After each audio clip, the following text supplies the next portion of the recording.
फटाक देखिए फटाफट खबरें, डाउनलोड कीजिए तक ऐप।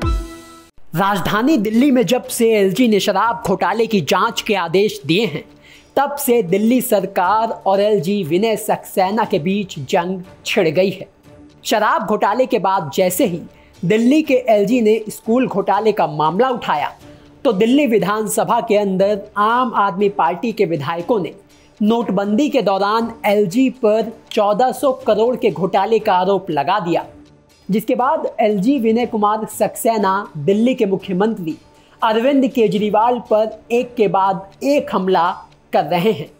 ताज़ा मामला दिल्ली के एलजी के ट्वीट से जुड़ा है, जिसमें उन्होंने बाकायदा केजरीवाल का नाम लेते हुए कई सवालिया निशान खड़े किए हैं। तो दिल्ली के एलजी ने ट्वीट कर इस बार केजरीवाल को क्या जख्म दिए हैं, वो आपको बताते हैं। दरअसल एलजी ने अपने पहले ट्वीट में लिखा, मैंने अरविंद केजरीवाल से अच्छे शासन, करप्शन को लेकर जीरो टॉलरेंस और दिल्ली के लोगों को बेहतर सेवा देने की बात की, लेकिन दुर्भाग्यवश मुख्यमंत्री अरविंद केजरीवाल ने हताश होकर मामले को भटकाने और झूठे आरोपों का सहारा लिया। मुझे आश्चर्य नहीं होगा जब आने वाले दिनों में मुझ पर और मेरे परिवार पर निजी हमले किए जाएंगे और आधारहीन आरोप लगाए जाएंगे। उन्हें पता होना चाहिए कि मैं किसी भी परिस्थिति में अपने संवैधानिक कर्तव्यों से विचलित नहीं होऊंगा। दिल्ली के लोगों के जीवन में सुधार के लिए मेरी प्रतिबद्धता अटूट है। इसके अलावा दिल्ली के एलजी ने इन ट्वीट्स के साथ एक लेटर भी शेयर किया, जिसमें कहा गया कि दिल्ली के लोगों के प्रति मेरे कर्तव्य और संविधान से बंधे होने के चलते मैंने मुख्यमंत्री अरविंद केजरीवाल के सामने अहम मसलों को उठाया। इसमें आबकारी नीति में कई अनियमितताओं की बात है, जिसे खुद उनकी कैबिनेट ने विदड्रॉ कर लिया।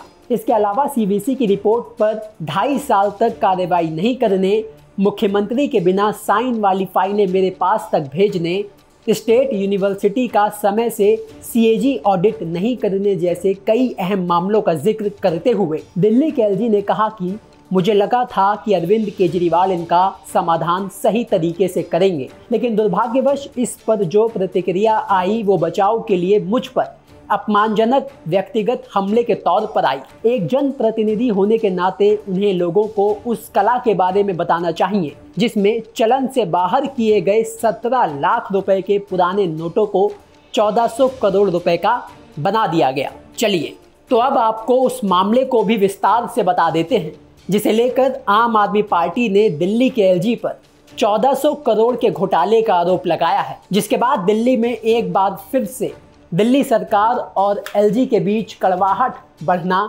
शुरू हो गया है। दरअसल आम आदमी पार्टी के विधायकों ने दिल्ली के एलजी पर आरोप लगाते हुए ये दावा किया है कि साल 2016 में नोटबंदी के दौरान वीके सक्सेना ने 1400 करोड़ रुपए की पुरानी करेंसी बदलवाई थी। खादी ग्रामोद्योग का चेयरमैन रहते हुए वीके सक्सेना ने अपने कर्मचारियों पर नोट बदलने के लिए दबाव डाला था। अकेले दिल्ली ब्रांच से ही 22 लाख रुपए के नोट बदले गए थे। देश भर में 7000 ब्रांच में नोटों की अदला बदली हुई थी।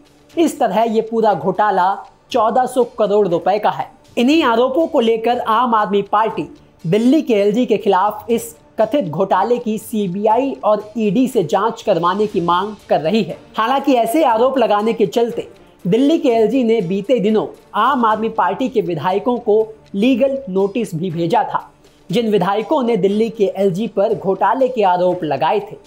तो कुल मिलाकर दिल्ली में एक बार फिर से केजरीवाल सरकार और दिल्ली के एलजी के बीच जंग छिड़ गई है।